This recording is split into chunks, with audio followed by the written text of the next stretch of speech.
whenever you are ready. Do you need me to do anything with that? I think it should be all set. Okay. So I know you guys are writing your stories for fables and folktales recently, right? Yeah. Okay. So raise your hand if you can name me the 5 senses. Does anybody know? Emma? You don't have to name all of them, maybe just 1 or 2. That's for the plot mountain. But the 5 senses, Tegan, do you know? What are they? See, smell, taste, touch, and hear. Yeah. Did everybody hear that? Yeah, did you guys hear that back there? Say it a little louder, Tegan. See, smell, touch, taste, and hear. So those are the 5 senses.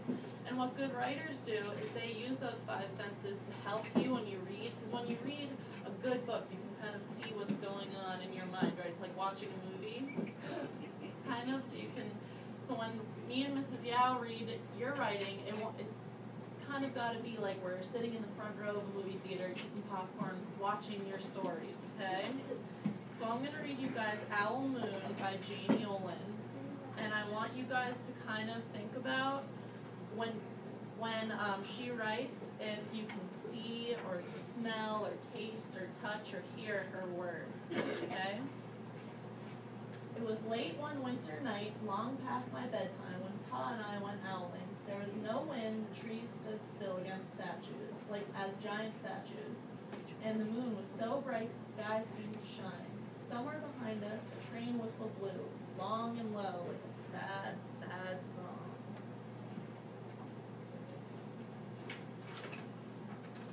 I could hear it through the woolen cap Pa had pulled down over my ears.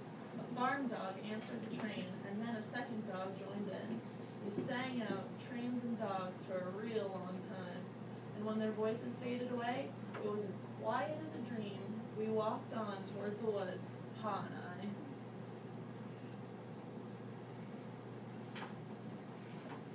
I. Our feet crunched over the crisp snow like little gray footprints followed us.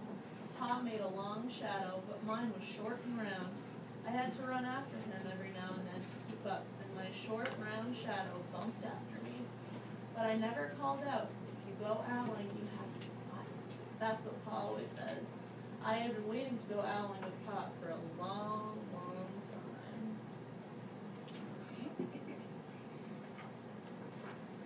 We reached the line of pine trees, black and pointy against the sky, and Pa held up his hand. I stopped right where I was and waited. He looked up as if searching the stars, as if reading a map up there. The moon made his face into a silver mask, and then he called, "Hoo, hoo, hoo," the sound of a great horned owl.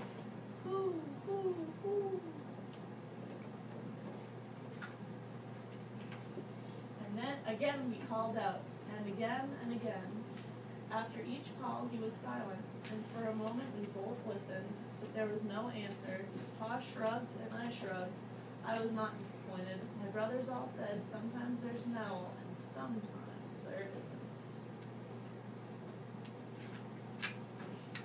We walked on. I could feel the cold, as if someone's icy hands was palmed down my back, and my nose and the tops of my cheeks felt cold and hot at the same time. But I never said a word. If you go owling, you have to be quiet and make your own heat. Are you guys feeling some of your senses? We went into the woods. The shadows were the blackest things I had ever seen. They stained the white snow. My mouth felt furry, for the scarf over it was wet and warm. I didn't ask what kinds of things hide behind black trees in the middle of the night. When you go owling, you have to be brave.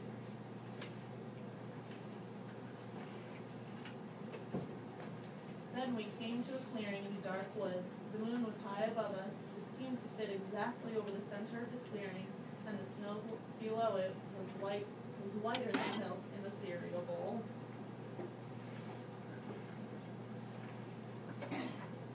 I sighed, and Pa held up his hand at the sound. I put my mittens over the scarf, over my mouth, and listened hard. And Pa called, "Hoo, hoo, hoo." I listened and looked so hard, my eyes hurt.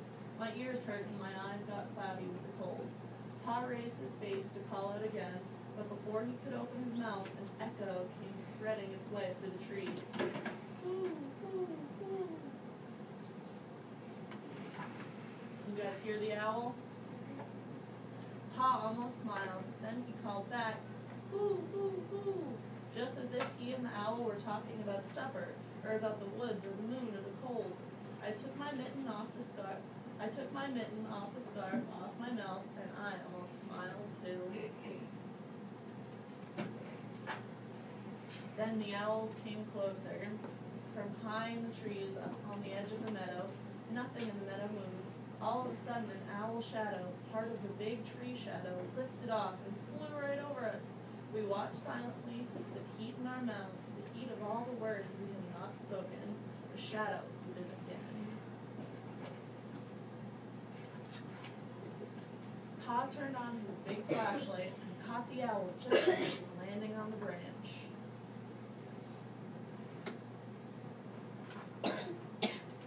For 1 minute, 3 minutes, maybe even 100 minutes, we stared at each other.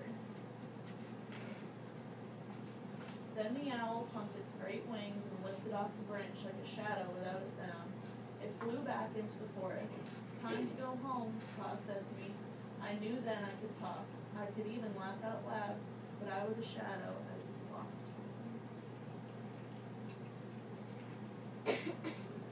When you go owling, you don't need words or warmth or anything but hope. That's what Pa said, the kind of hope that flies on silent wings under a shining apple moon. So what kind of things did you guys feel or see or touch or taste or smell? The ones that I were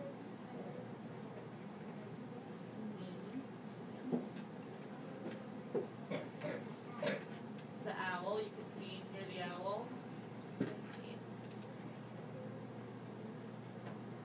It's chilly. I'm sure you guys are kind of cold right now too, so you can definitely feel it. I know, Nico, you said you were cold, right? Madison, So when you guys are writing your fables and folktales, maybe try and think about how you can write using the senses. Justin? What? Oh, is it? I don't know. This one's from my library at school. So when you guys are writing today, try and think about things that you can touch and taste and smell in your fables and folktales. Got it? Thumbs up. Alright, what do you say to Miss Greaves, guys? Thank you. Great, you get another treat on Thursday because she'll be teaching